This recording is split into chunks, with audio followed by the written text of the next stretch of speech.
session of the day, but quite an important session, which is on healthcare regulations and how to cope.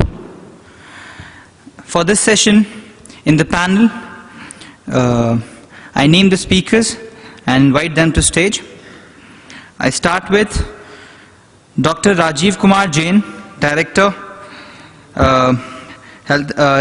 Dr. Rajiv Kumar Jain, Additional Chief Health Director. Sir, I invite you to the stage. A big hand for Dr. Jain, please. Then I invite Dr. Muralidhar Joshi, Director, Joshi Institute of Pain. So please join us on the stage. I also invite Dr. Sanjeev Sood, Hospital and Health System Administrator, NABH, Empanel Assessor, Healthcare Quality Management, and IT Consultant, Chandigarh. And we have one more speaker.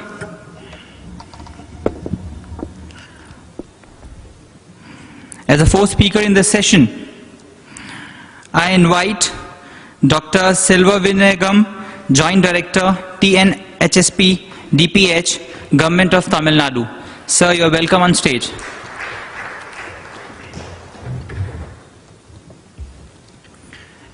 I hope, like all the other sessions, this session will also be a fruitful and insightful session. And with this, I hand over the stage to Dr. Jain to please chair the session. Dr. Jain, please. Thank you, Karthik, for the nice introduction. Now, we are in the final session of this eHealth Summit, and as all good things have to come to an end, but before the end, there is a bang.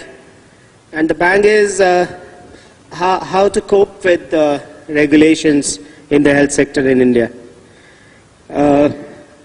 Why this challenge of coping?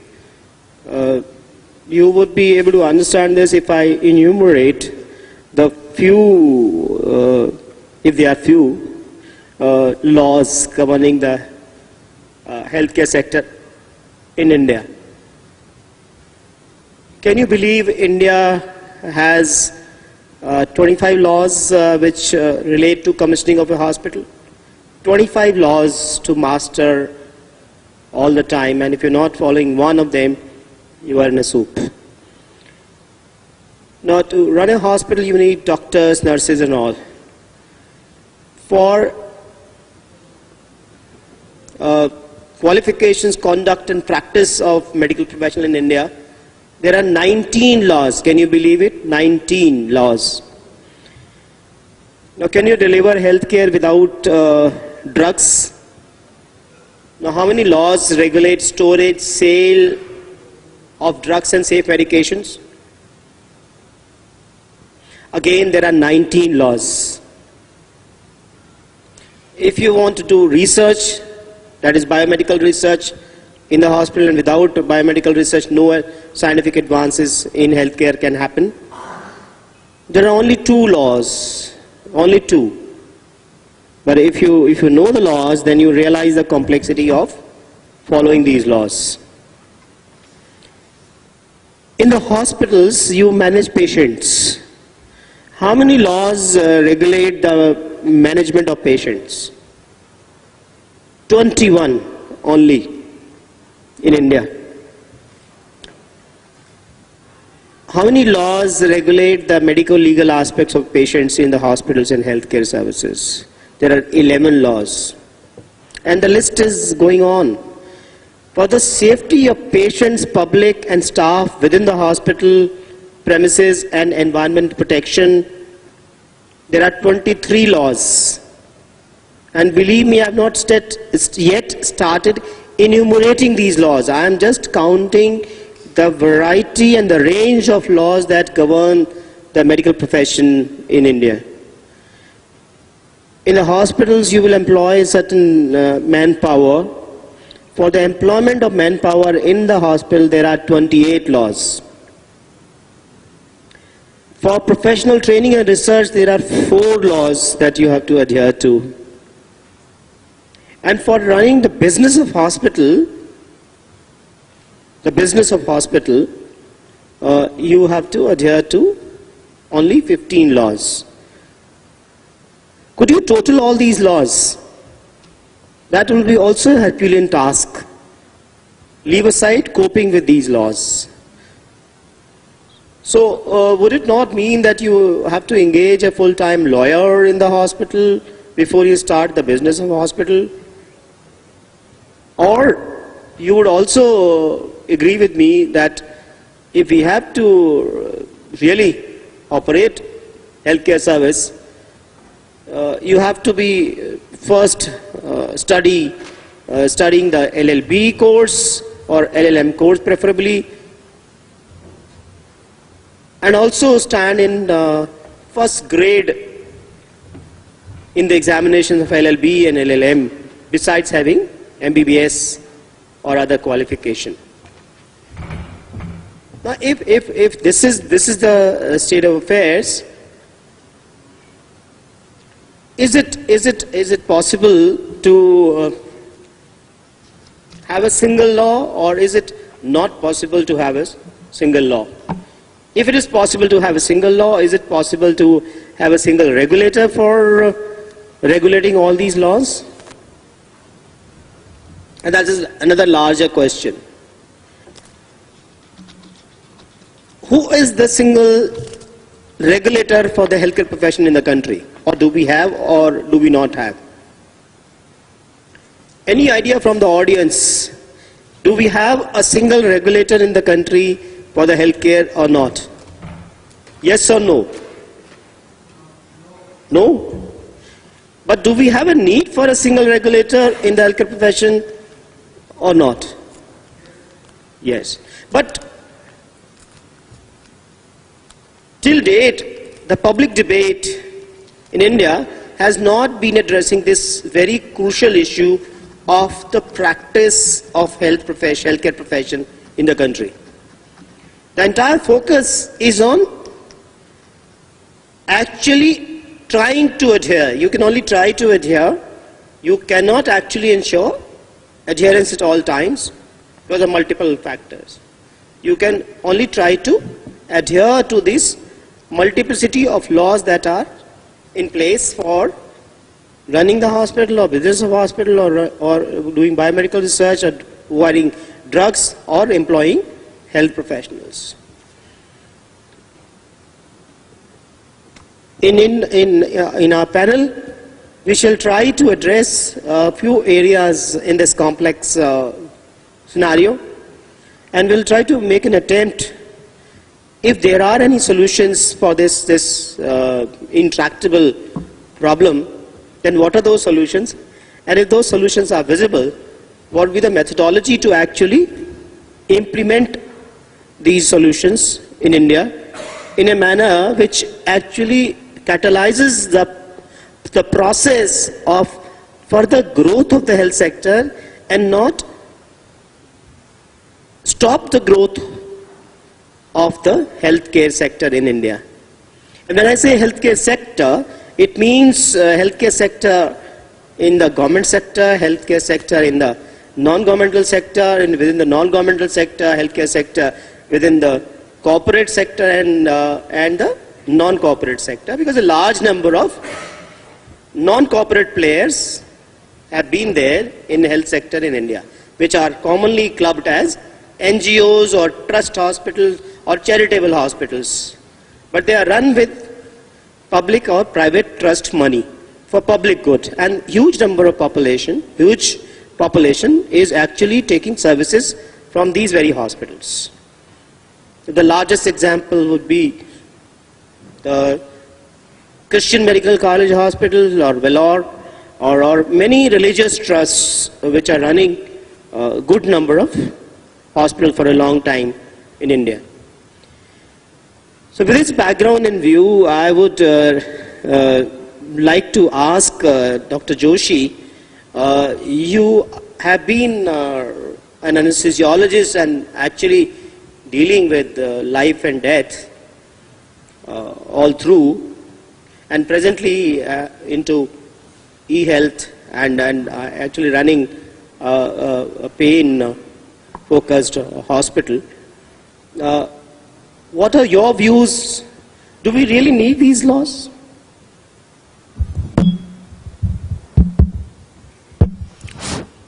Hello. Yes. Thank you, sir. Thanks for those kind words. And definitely we need, sir. Like, you cannot drive a vehicle without a driver being there. Either you have to have a driver or you have to employ a driver. That's regulating authority. If you don't have that much of time for that one, you cannot run a show just like that. And definitely, like, working in a place like, I should say, the anesthesiology and all, such critical areas, it's what we do is between life and death is just a matter of 3 minutes. We call it a reversible loss of consciousness. That's what. Reversible, again, if you fail to reverse it, it's going to be irreversible. And that's where it comes IR, that is the regulating authority, Indian regulating authorities. We require definitely regulating authority at all levels. And not only for that one, second thing is for the drugs that are required to anesthetize the person and all. They should not become a harmful chemical for the patient himself. And secondly, what is the efficacy of those medications? Most important all, I think, except for few hospitals in India, nowhere the scavenging system is in the operating room, which can scavenge out the anesthetic gases from the operating room, which is a big health hazard for all the people working in the operating room from morning 7 a.m. till night 9. Because the gases go through regular air condition, goes to this one, but there's no regular scavenging system. And coming to the pain segment, it hurts us a lot, because at any given point of time, including this hall, the 22% people are in chronic pain of some sort. And we did a telephonic survey of 4 lakh people, sir. 4 lakh people. 98.6% patients are on NSAIDs. 98.6, because over the counter it's freely available. We provide even from the government, first of all, like I was just watching the previous discussion, from the government sponsored insurance health scheme and all, we are able to do things for doing the free dialysis, free urine restriction or breaking and all. But the grassroots cause has been the uncontrolled consumption of NSAID, which is freely available. That's a grassroots. You attend to that one, you don't have to do these things. And basically, why is he taking those medications? It's a pain, which is driving him crazy. Work towards that one. Maybe that might be the answer for the problem. So, over to you. No doubt. This another important area that he had thrown about, the complexity of the chemicals that we use and lack of knowledge of regulating the harmful effects or preventing those harmful effects would be a strong reason to regulate. Now, Dr. Sood, the interesting proposition from what Dr. Joshi has said arises. There is a need for a regulator. What kind of regulator you could think of for regulating the healthcare profession in the country? So to start from where you left and to supplement what you said and also to answer your question, firstly, healthcare is certainly the most regulated sector. So there's a plethora of laws which medical personnel feel at loss navigating through the minefield of laws and trying to meet the obligations of the law. And unfortunately, they are not even aware of some of the statutes or provisions of the law. So point is that certainly healthcare sector is over-regulated. So on one side, there's a plethora of laws, and on the second side, some of them are quite archaic laws, like the Indian Epidemic Act is of 1880 vintage. So some of the acts also need to be upgraded or they need amendment. And on the other side, there could be too many laws, but as Dr. Joshi has brought out, that to maintain oversight, we need to have some laws. But what is more important is the enforcement and interpretation. So by these two things, interpretation and enforcement, I would clarify further. Let's take PCP-NDT Act, which is the bane of most of the healthcare professionals. For uninitiated, PCP-NDT Act is the Prenatal Conception and Diagnostic Techniques Act, like the Act against female feticide.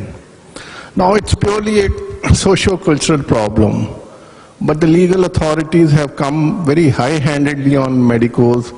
that not only violation of law, which certainly we all feel should be a serious offense, which should be punishable to root out this evil from the society, but for the procedural lapse, say inability to fill up a form or to provide certain report, also the machines are confiscated or the clinics are closed, or due to unintentional lapses also the doctors have to bear a heavy price. So similarly, look at the Biomedical Waste Management Act. So good, it's for environmental protection, but the point is that these laws should be practical also. Wherever they are implemented, government is not able to provide the incinerators with right specifications. If government says that waste has to be carried in AC van, that may not be feasible. To collecting waste in polyvinyl chloride-free bags, that may be another problem. So when we are implementing laws, we should see that there is the right kind of feasibility, people are able to follow them, and they are followed in letter and spirit, and they don't come as a draconian laws. So this enforcement and interpretation is also important. Second thing is the need for an overarching health regulatory authority. Now, to emphasize this point, clarify this point, as the panelists have brought out, say healthcare is under Ministry of Family Welfare and Health. The drugs are under Ministry of Chemicals and Fertilizers. The pricing of drug is governed by National Pricing Authority, and the issue of generic and branded medicine is also addressed by DCGI. Medical devices are under DCGI, though there's a proposal to create another authority called Device Management Regulatory Authority. So with so many agencies to deal with, it becomes very difficult for healthcare professionals to walk the talk or to walk the minefield of so many laws. So certainly there is a need for single window clearance. When a healthcare organization has to be set up, establishment has to be set up, there should be single window clearance, and there should be single overarching agency which supervises or monitors all the aspects of healthcare. So there's no dichotomy, there's no bureaucracy or red tapeism.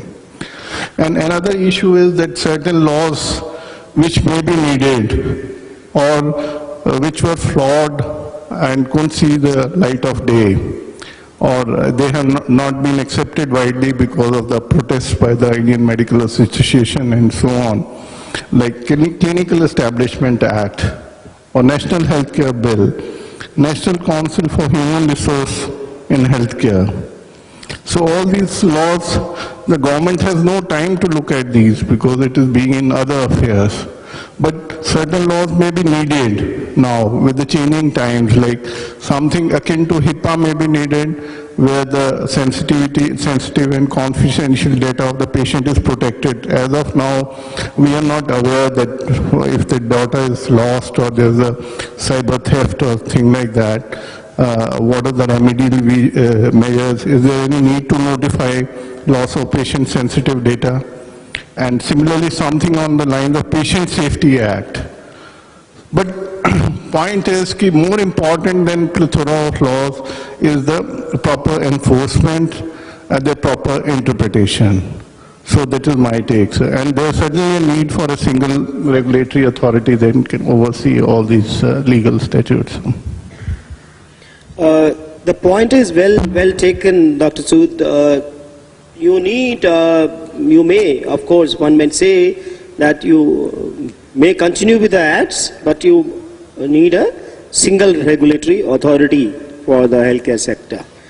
Now, indirectly, what has happened in Indian landscape with the growth of government-driven health insurance scheme, large insurance scheme, the largest one being Rashtriya Swasthya Bima Yojana, RSBY, all across the country, with more than 11,000 hospitals empaneled and crores of smart cards already populated in the country, and with state-specific modifications of this scheme being seen all across the country. Right from, in the previous session you had the detailed discussion on two of those schemes. One was from Andhra Pradesh and the other was from Tamil Nadu. But if you see the way these schemes have been implemented in the states, they have their own state-specific modifications.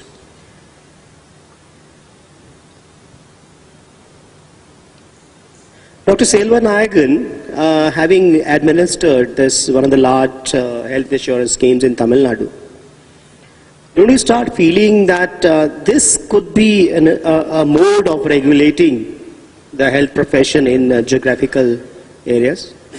What is your view on this? Yes, sir. Thank you. I'll answer it in two parts, sir. One, yes, health insurance, it's one way, is indirectly regulating the entire healthcare, both in private and the government sector.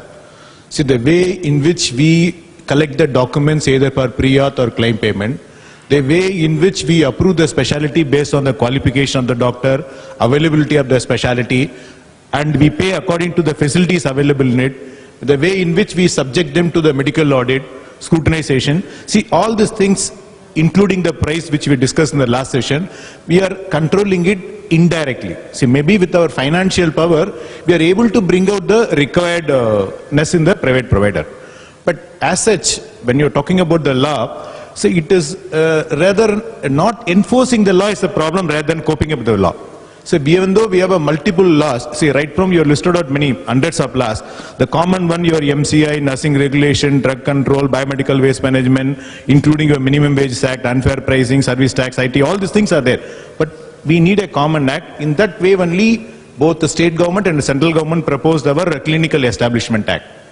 See, this covers maybe the entire spectrum, right from the facility to be available, the qualification of the treating person, and other national programs in which they need to be enforced, and other notification systems under the Public Health Act. See, all these things were comprehensively brought into the Clinical Establishment Act. Maybe with a little bit of misunderstanding, the other stakeholders are not fully involved in making it an act. So there is a huge resistance from certain sectors. But the act, if you see, it is the authority, it's not only with the government. See, it's the stakeholders. There is a qualified medical person. There is a representative from the Ayurvedic or Ayush system. There is a representative from Indian Medical Association. And there is a provision for inclusion and exclusion depending on the enforceability. See, all these systems are there. Once it is in place, this will be seen as a single agency which we can monitor, regulate to some extent this healthcare profession. Yes, sir. No doubt, these could be options. There could be options for the specific state governments for regulating through the Clinical Establishment Act. But if you see the growth of states adopting the Clinical Establishment Act is very slow because of lack of consensus in amongst the various stakeholders in the specific states that we have in the country. When it was enacted by the Parliament and it received President assent, one would be interested to know how many states actually concurred. So there were only 5 states actually, and they were small states. They're not large players in health sector in the country. Even today, hardly any state has progressed in actually passing it through the state legislature, health being a state subject. It's entirely left to the state legislature to enact the laws. Parliament has only advisory or you could say supportive role to play. The state infrastructure and the state confidence building infrastructure is so small that the consensus building will not happen because of obvious reasons, conflict of interest and other things. What has happened in the last 10-15 years in the country, fortunately, the quality movement in healthcare has been driving the healthcare regulations in the country, fortunately.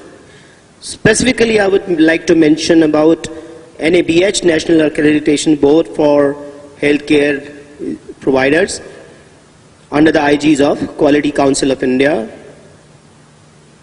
which has led to some kind of regulation within the hospital sector in the country and to some extent in the non-hospital sector in the country. Because one of the major standards in NABH standards, there are about 100 standards for the hospitals, is adherence to laws governing that institution, and namely in this case is hospital. And if we see how CGHS, central government's own health scheme, central government health scheme, which is presently in 27 cities, has also supported by taking a policy decision to ensure that differential payments, rates of payments for each procedure are made, subject to NABH accreditation. What I'm trying to say is nothing works like self-regulation in the social sector. Laws can only be working to a very limited extent because of poor enforcement machinery, which Dr. Sood said. Now, self-regulation has to be driven through a business model. That means you can drive higher revenues if you are adhering strictly to the laws of the land. And you would lose revenues if you are not following certain laws because of obvious reasons that you are going to lose your star rating, so to say, which in Indian situation is NABH accreditation at the moment. To a very limited extent, it is JCI accreditation, and the years to come, as we go along establishing the infrastructure for the Clinical Establishment Act to take its rightful place in terms of laying down standards for healthcare institutions in the country. But in additional to this, we have already seen some attempt being made in the Rashtriya Swasthya Bima Yojana being administered through the Ministry of Labour at the center, and the state, each state is its own implementation machinery, where they have tried now to inculcate quality parameters while empaneling hospitals for the health insurance schemes for the BPL families. Now that could be a major change that could actually transform the unregulated, small, unviable healthcare institutions. What is your view, Dr. Joshi, in this regard? Will it be useful? Which exactly, sir, you want to stress on? Accreditation, quality movement in the health sector in India. It does, sir. It does. Driving regulation. Yeah, it's something like you're driving on the road, the red light comes, you have to stop there, make way for passengers. And passengers, whatever the people walking footpath, they cross the road, again wait for signal and then keep going and all. This itself brings in a systematic thing over that signal, what a point is there, and it reassures the confidence of the people walking on the footpath. That, okay, this is the time, this indicator is going to stop and I can cross the road and all. So this is why NABH accredit, or you can have JCI, the moment the person who walks into hospital sees those things which have been displayed, they know that this system is following particular kind of norms, that the standards are being practiced. It reassures that the quality testing has been done. So this should be probably the most sought after thing, and definitely it makes them feel better and confident. Standards are the most important in the documentation. Because most of these accreditations, they go with the documentation. That improves the sanctity of the whole institution. And the biggest problem for our country, at least in writing papers or publications and all, that the biggest lackness is the data. We have a huge population, we are treating so many people, but we don't enough data collection what we have done, so we can publish a paper. So much so, it's disturbing to know that we don't have Indian guidelines in many of the specialities. You talk of maybe in a cardiology. Every time we keep on aping on the guidelines come from some other place. It's time for us to have our own guidelines. To have our own guidelines, we need to have our data. To have data, you need to record it. To record, you need a mechanism like NABH, JCA, and that's the way to go about it. I feel that way, sir. Great. To draw your analogy further in terms of driving, I'm reminded of Government of India actually moving the process through the automotive manufacturers adhering to certain standards like Euro 3 norms, Euro 4 norms, and gradually expanding the number of cities where these automobiles could be sold, which ultimately led to protection of environment actually, and also led to better and safe vehicles on the road, which has already happened in our country without many people actually knowing about it, or actually realizing the collateral benefit in terms of passenger safety and environment both. Related issue in this regulation is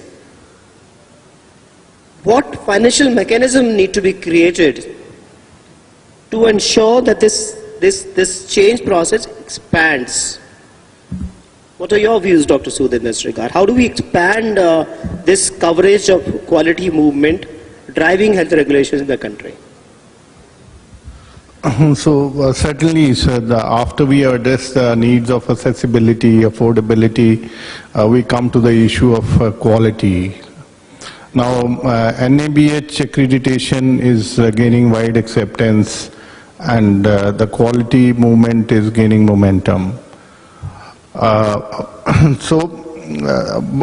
NABH, through its 10 chapters, 101 standards and 636 objective elements, has focused on quality, patient safety, and throughout all its process, the recurrent theme is that the law of the land has to be complied with. So you like it or don't like it, the only way of coping up with law is to comply with it. Now, taking it further and to answer your question, NABH and other organizations, maybe QCI, ISO or IMA, and the various professional bodies can give guidelines. So what are the standards for privileging or credentialing of professionals, or various SOPs and the clinical algorithms to further entrench evidence-based medicine into our practice, which is another pillar of quality.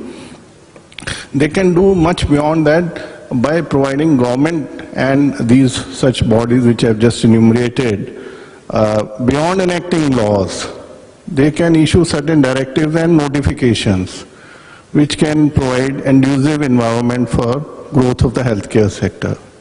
So when I say this, I mean it's like declaring healthcare as an infrastructure.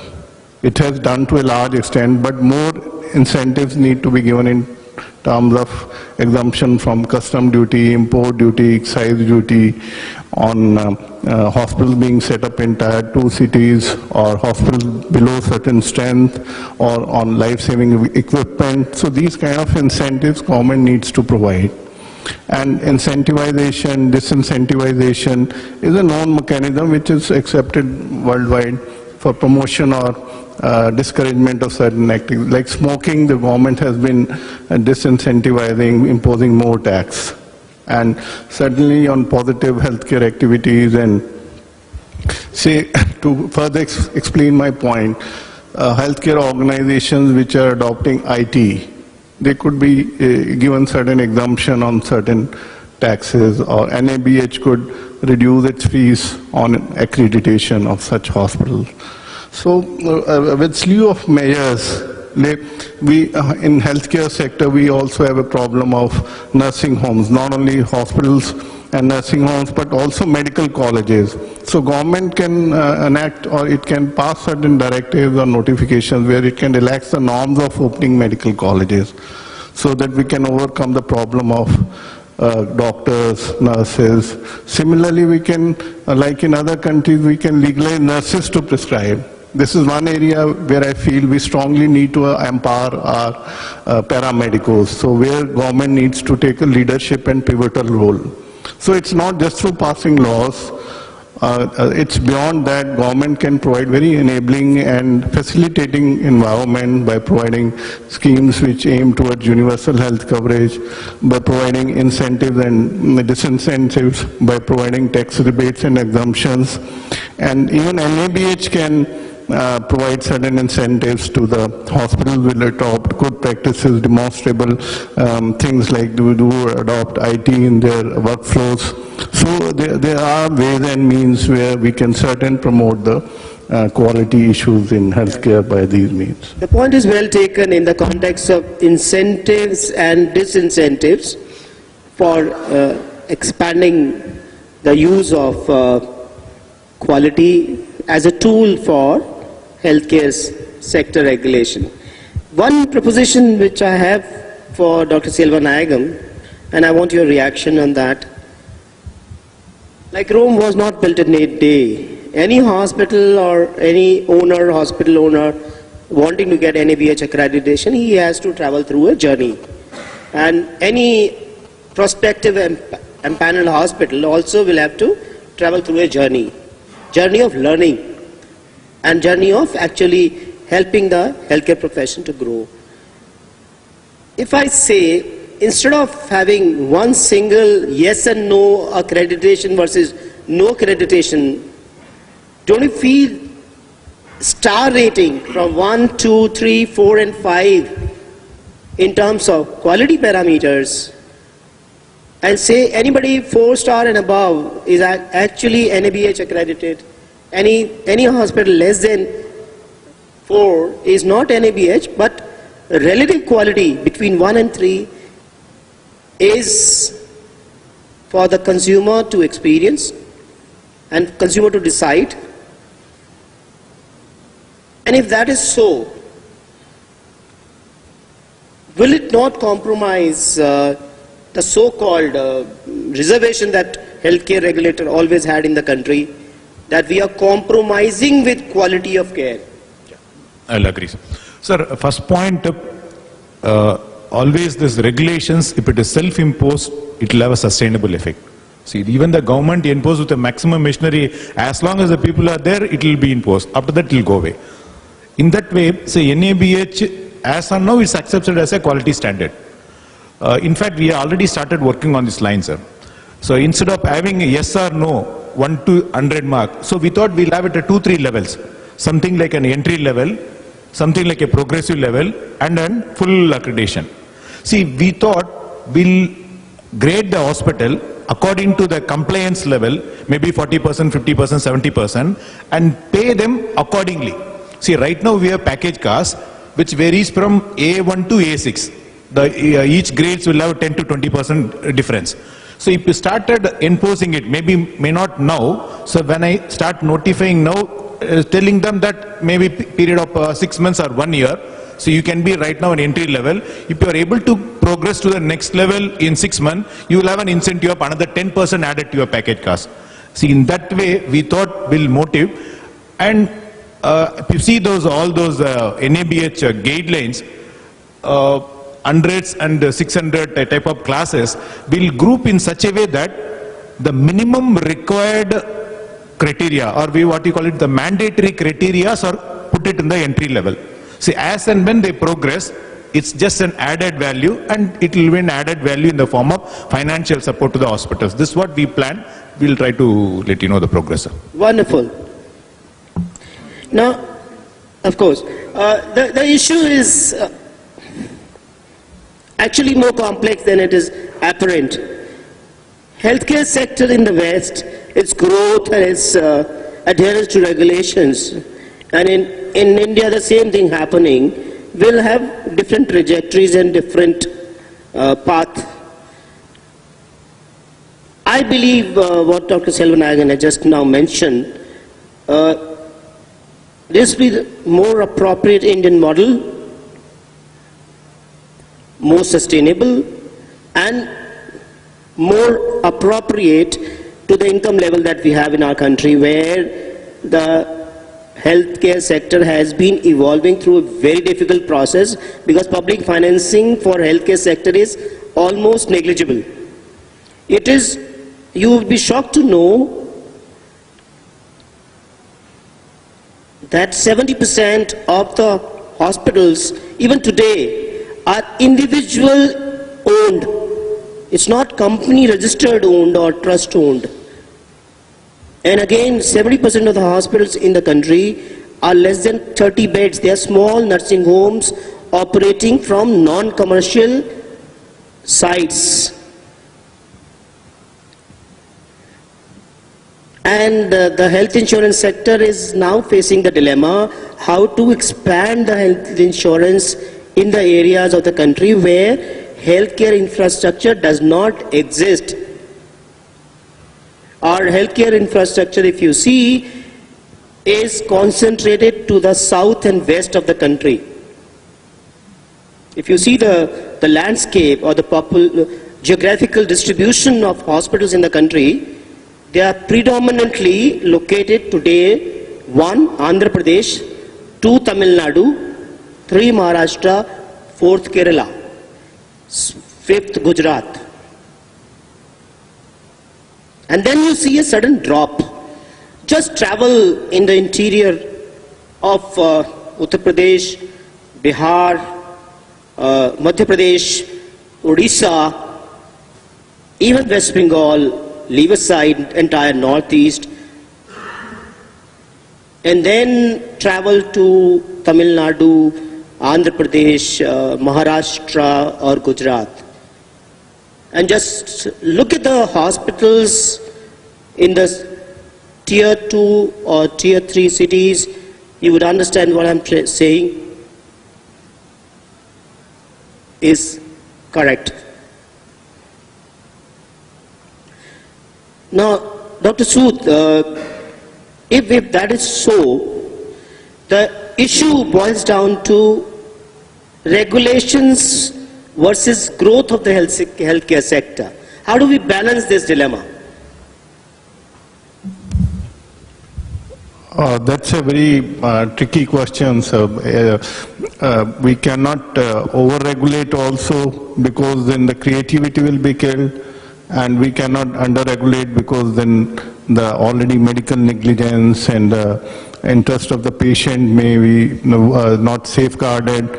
So there has to be a need for a correct, striking a correct balance. Say when we talk about, to be more specific, we are in an IT health conference.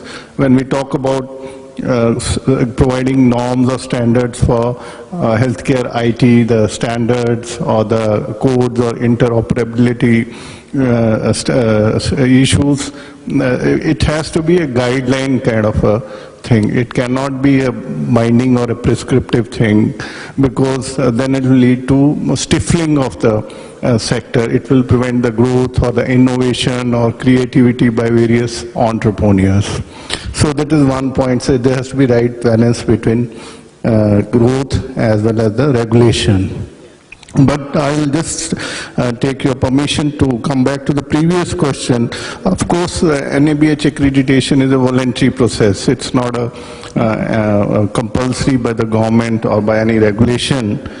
Now, but as a practitioner of quality, or as an NABH assessor, we feel strongly that there cannot be any star rating, because by standards we mean standards. It has to be a uniform standard applied across the spectrum of healthcare. So when we say 1 star, 2 star or 3 star, it doesn't simply gel, because it has to be there or it's not been there. The quality is there or not there. Just in healthcare we have been striving for 100% quality. But that's a conventional wisdom. Which has been, Western model always imposing. So this is my standard, otherwise no standard. We are not bothered about losing lives. We are not bothered about actually delivering some healthcare instead of no healthcare. That is a dilemma which will always... No, the point is then it's not prescriptive. So NABH standards don't say it's compulsory for small healthcare organization or a startup venture to go in for the accreditation. Standards have to be there, and their sanctity has to be maintained. So even if we lower the standard, say by 0.1%, we say we'll try to achieve for 99% quality in healthcare. That will mean that 80 newborn babies are dropped every year when they're born. That means there are 12 hours of power failure every 6 months. That means so many heartbeats are missed. Even Six Sigma is not good enough for healthcare because that will also mean significant loss of life or limb. So of course, some of these standards may be difficult for comply with, particularly for brownfield projects which have been designed or which have been there for a long time and which cannot structurally, which cannot comply with the NABH standards. But that's how the things work in quality arena. So none of the countries in where these quality councils are there, they have adopted these kind of standards. So certainly that's Dr. one Joshi, side. what are your views as actually going through the whole No, process? Actually, I concur with I think it's, I should say, a two-eyed approach. I think both Dr. Saranathan and Dr. Rasool both are right in their own way. While Dr. Saranathan's effort is more of an inclusive plan, and Dr. Su's approach is exclusive plan. Both have got positive intentions of their own. I would like to say, Yes. though idealistically what Dr. Su says is a correct thing, Yeah. but ground reality, how do we go from here? That's the whole thing here at this stage. Clinical Establishment Act is No, you are there right. to address these issues. I agree with. No, I agree with So you. they prescribe the minimum prescriptive norms which have to be fulfilled that have not been adopted, enacted by state government due to different reasons. So we're not against following the minimum standards or minimum norms. But for a certain evidence-based medicine, if a certain way the SOP has been laid down, there are no cutting the corners, there are no shortcuts in healthcare. Let me put that loud and clear. No in doubt front of what you're saying, Dr. Sood, stands Sood, to logic. I want to clarify this. See, I am not asking to dilute the guidelines.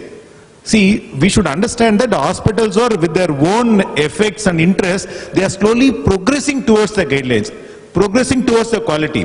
We should appreciate them and motivate them to go towards the ultimate goal. See, it is easy for a government to put one notification, say that all the hospitals should be NABH accredited, otherwise it will be closed. It's easy, but that cannot be implemented. See, this is the best way of doing it. Motivate them, encourage them, let them slowly adopt the ultimate. See, right now the CGHS, yes, it is notified. How many hospitals fell in line? It's getting extended, dates are getting extended. See, NABH is there for quite some time. How many hospitals are NABH accredited out of the total existing hospitals? See, that means people are not totally dying here, totally not everywhere saved here. There are many other clinical conditions related to it. But my feeling is, see, even though I am from the government side, I feel the healthcare provider, unless they were motivated, supported, they may not be able to grow.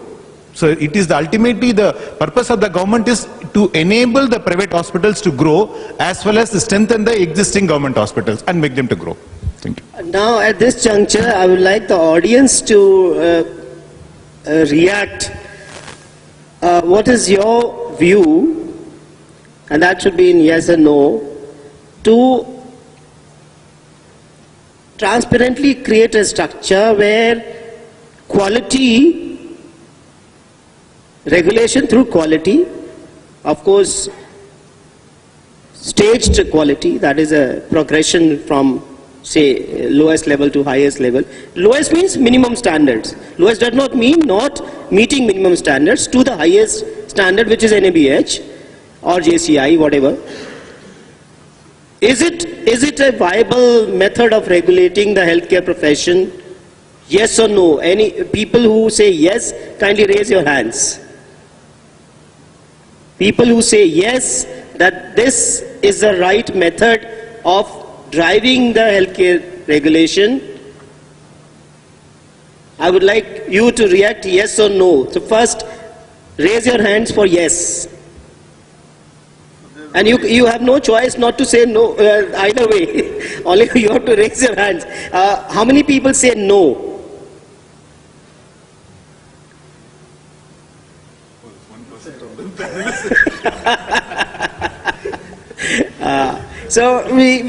This is still work in progress, and this shall remain work in progress because of the obvious reason that health is such a complex issue that it is perceived that you need to have a certain level of quality ingrained, and it is for the regulator, that is the government, to ensure that that quality is met at all times to come.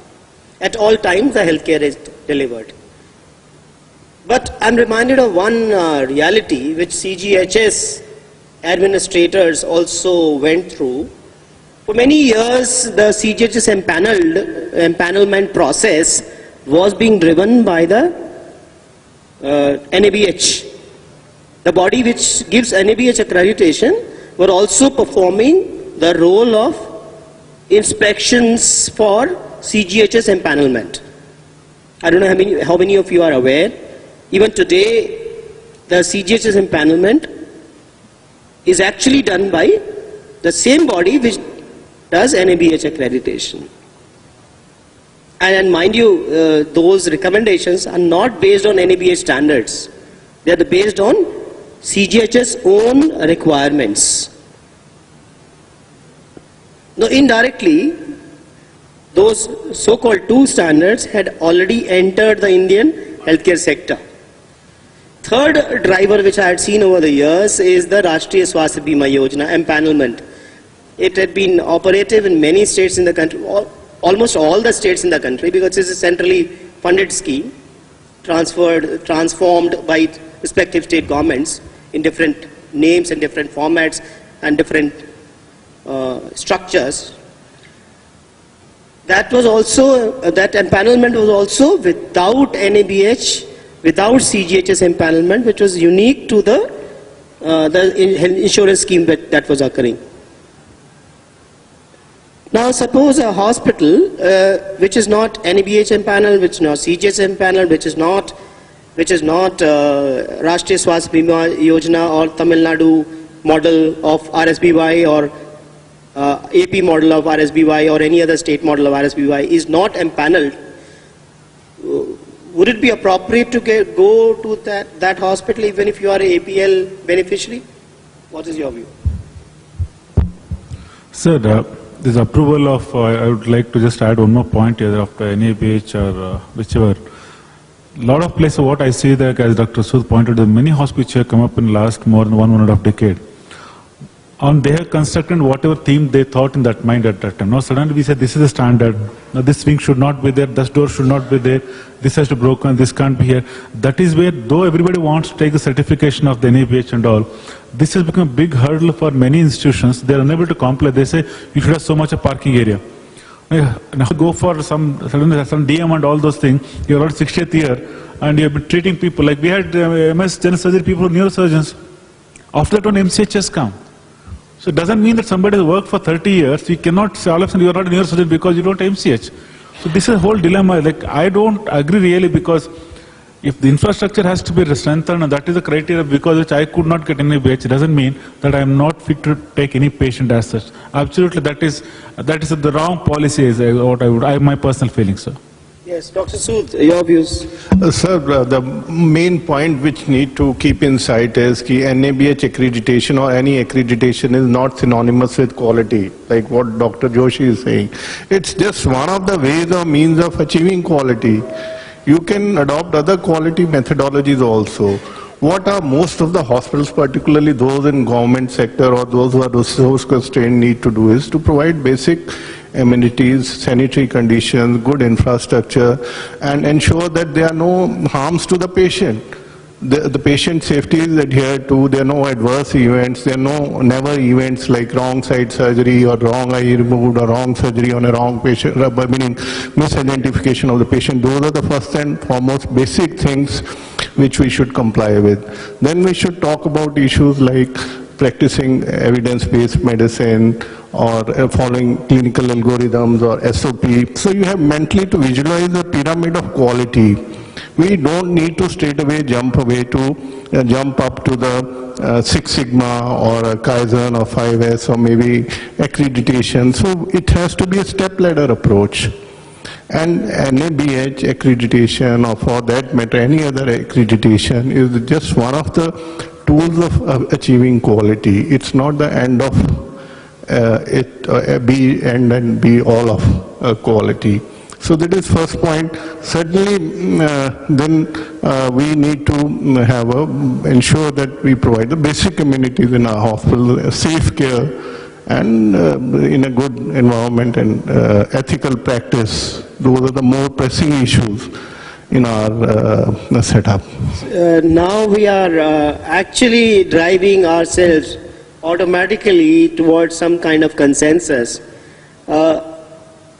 Ultimately, what is coming round is the journey towards attaining the goal of good quality healthcare, which there were differences earlier in terms of actually traveling the journey, which are getting resolved through discussion.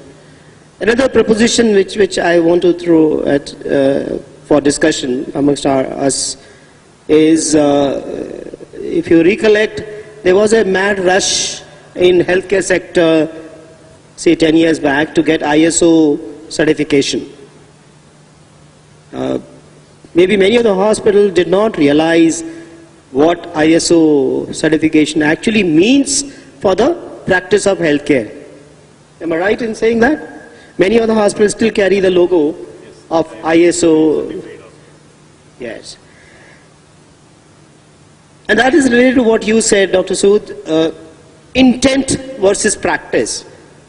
Intent could be displayed through ISO certification, but its practice and verification by an external peer review process, transparent peer review process, is achieved through NABH accreditation, which has traveled really a long journey in the healthcare sector in our country.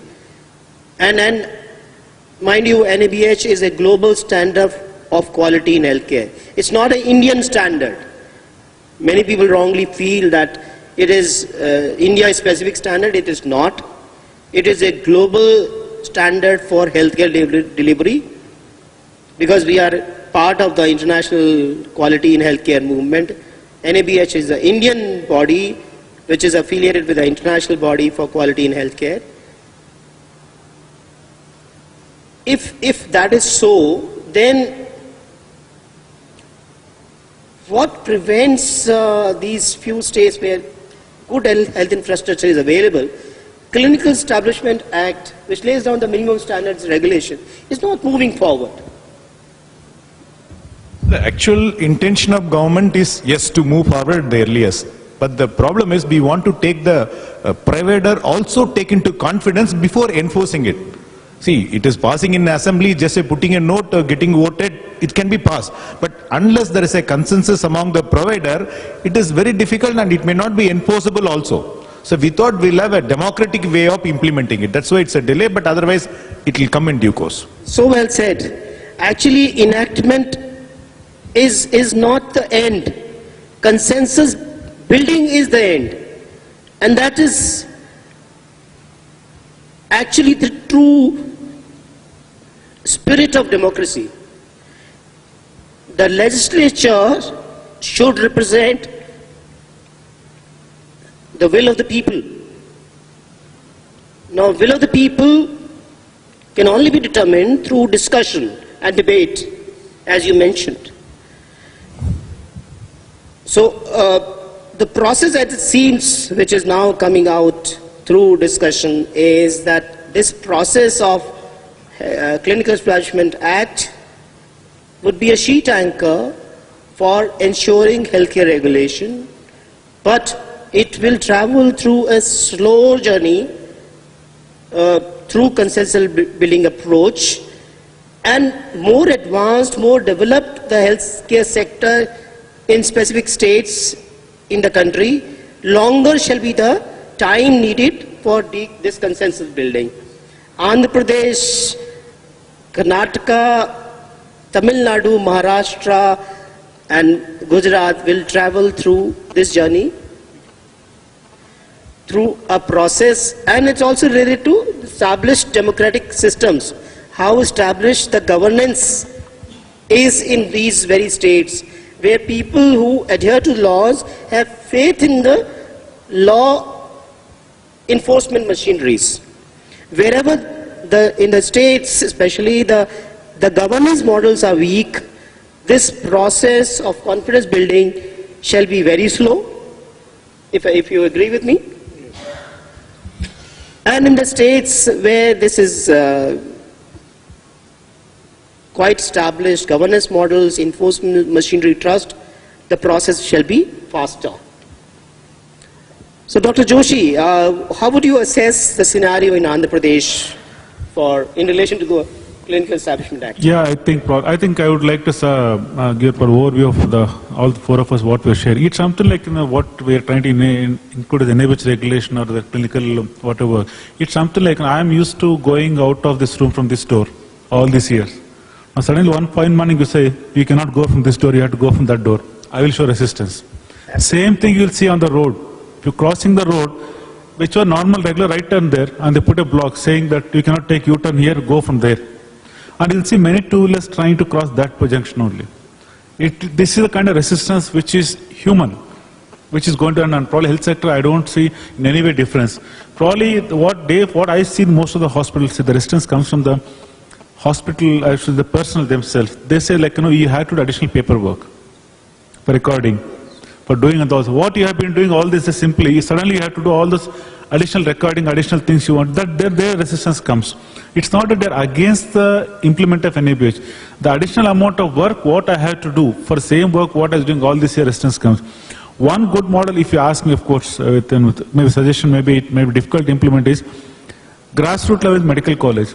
If these people are exposed to this kind of standard way of practicing at that level, automatically, because in the next 10 years you can see, because they are going to be the consultants, future consultants, the resistance comes down significantly. The way we got adapted to the mobile phone over the land phone. Wonderful, wonderful. That is another new area.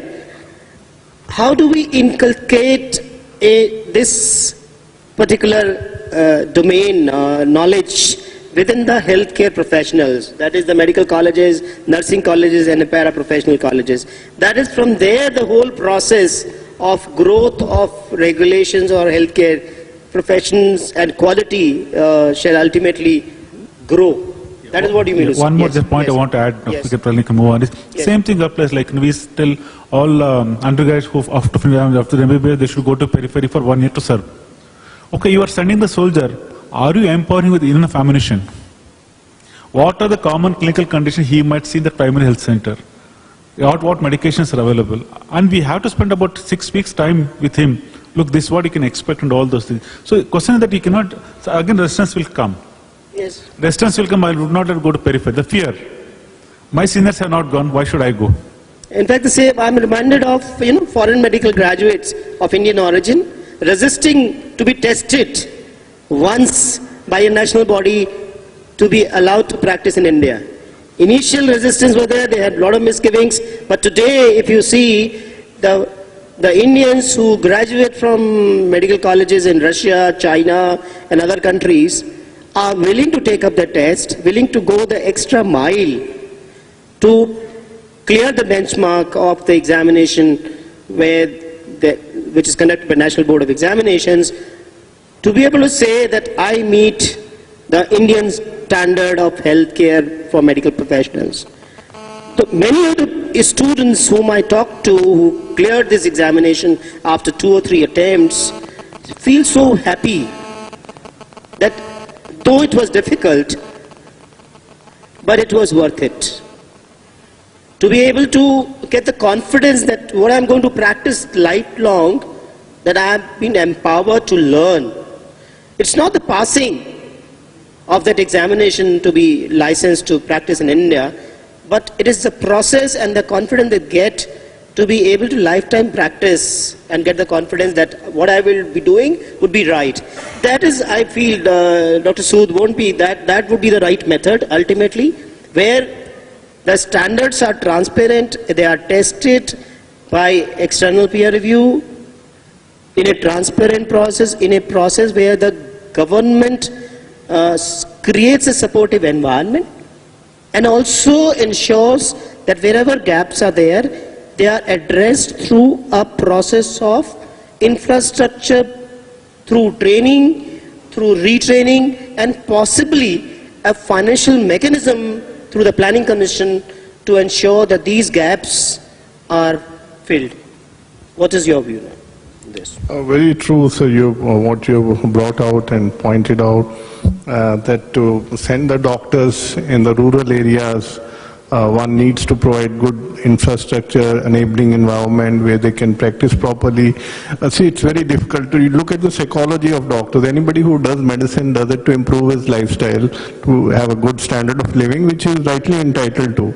So after having done MBBS or MD, he would like to stay where children can get good education, where he can have a good life. So those things are natural, and government should ensure that those things are provided in rural area before it sends them.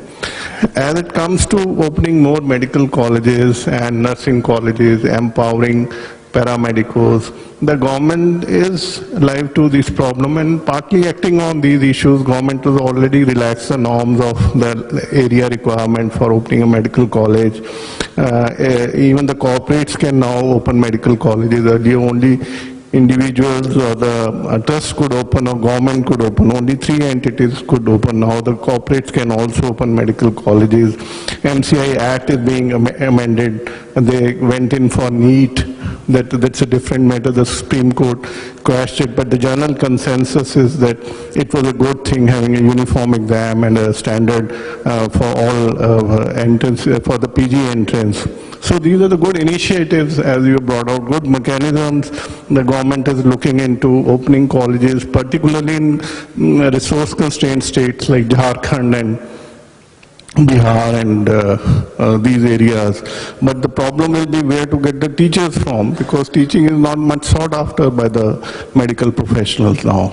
So that is another area where the government needs to look into.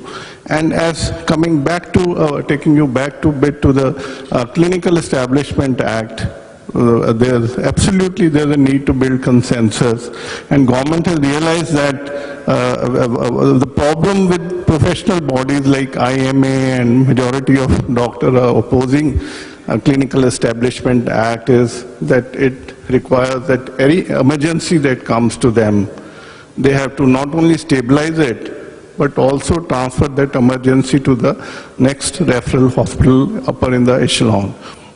Now here the doctors are not feeling comfortable because government doesn't talk about making any payment. It's an unfunded mandate. Private practitioners are a little particular about recovering their payments, and certain doctors may not be well equipped. It needs having a cardiac defibrillator by small healthcare establishments.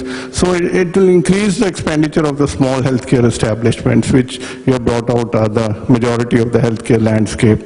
Then secondly, it's a basically unfunded mandate. Then imagine a 55-year-old psychiatrist who has not conducted a delivery in last 25 years, all is comfortable with handling a emergency. So it cannot be put as a mandate, and that too as an unfunded mandate. It's a basic right of the citizen, but the basic rights operate against the government, not against the other citizen. So that point is being lost sight of, and the government is alive to it. It is not being forced upon the medical establishment. Government is having a relook at it. So my overall view is that government is providing enabling and facilitating environment through various mechanisms you mentioned. Yes, thank you. Now we are almost at the end of our discussion.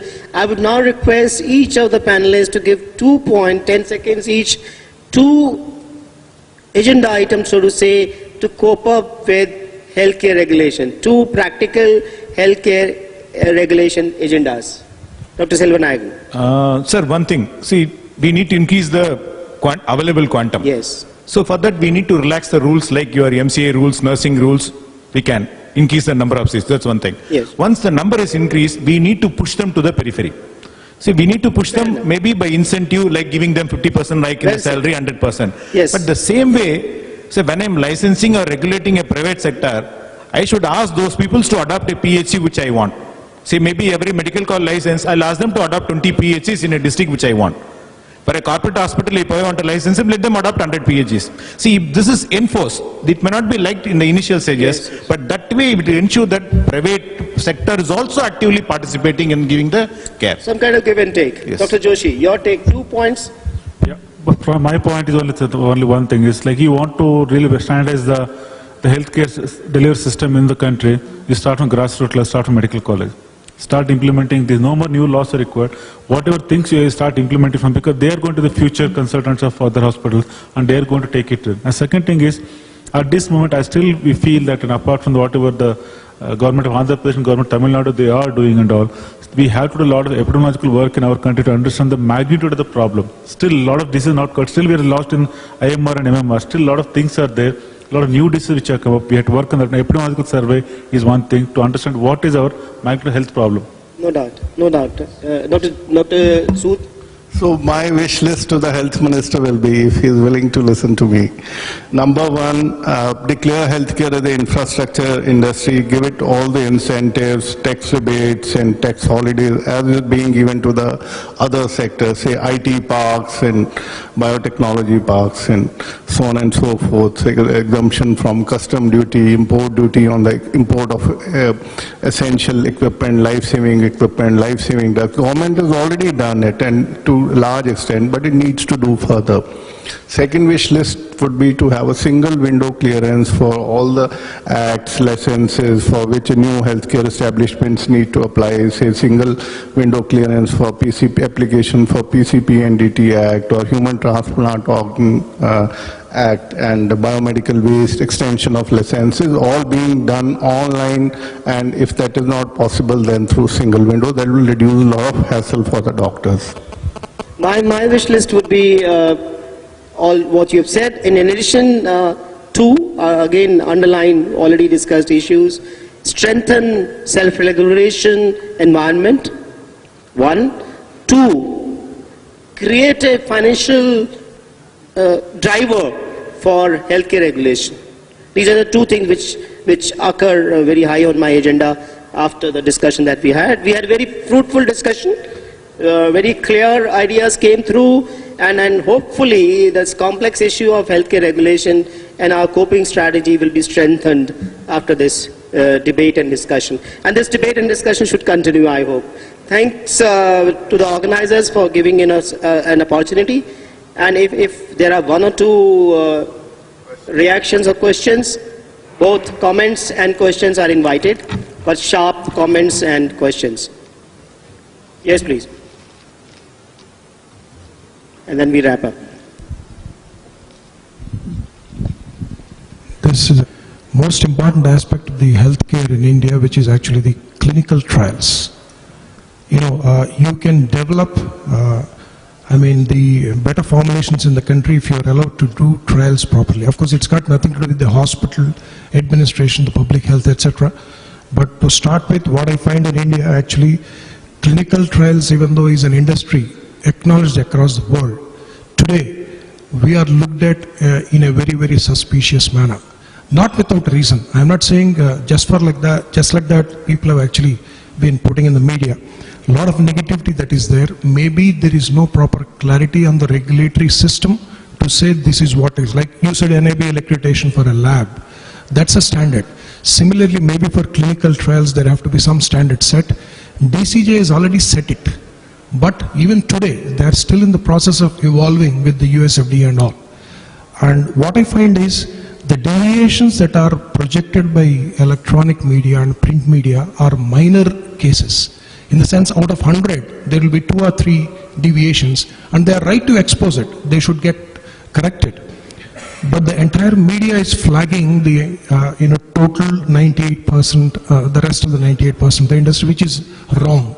Today, we being next only to China in terms of the population growth, very good scientific manpower, bulk drugs being manufactured across with a very competitive prices, including formulations, a lot of research going on. I guess healthcare is actually not focusing much on the ethical, clinical trials. In the name of ethics, they are trying to hang the genuine people And those minor 1 or 2% should definitely be hanged, they should be made responsible, ban them, get them out of the industry. My only request is, you have so many bodies in India, including Confederation of Indian Industry, FICCI, then you have ASSOCHAMs, state federations, and IMA, BDMA, Drug Information Association, all these are there. And nowadays we are also conducting whole lot of big conferences, including this one. But nobody talks very positively about Indian clinical research industry. My request would be to each of you, wherever it is possible, please try and then interact with the industry bodies, wherein they could get in touch with the Ministry of Health, the regulators specifically, impress upon them the necessity of clinical trials. You hang the wrong people, but do not hang the majority who are mostly complying. My request is that. The point is well taken. The point is well taken. But this work, at the moment, shall remain work in progress for our Indian landscape, because of obvious reasons. And a few of the areas that you mentioned, I would say one thing. It is actively getting resolved through the same process of debate and discussion. Since 2006, they are saying the industry is evolving. Today we are 7 years. Even today, the media writes very bad about it, and next 3 months, we have no trials happening, no volunteers, all contract research organizations are getting closed down.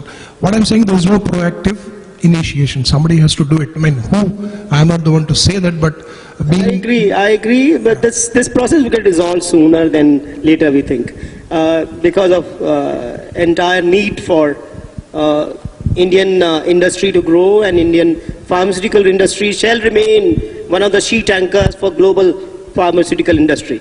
The world needs our pharmaceutical industry, all of us know it is. Yeah. And if that is the truth that the world faces, then India is always seized of, Indian leadership is also seized of this opportunity, and it is actively engaged in resolving the issue that you have raised. So when you talk of $40 billion by 2020 as revenue in the healthcare, how is it possible? It is possible only when you allow the trials and the industry grows. Without it, India will continue to grow. That's it. The CAGR of 21 is there for forever. Sheer need of the industry to grow. Any other interjections or questions?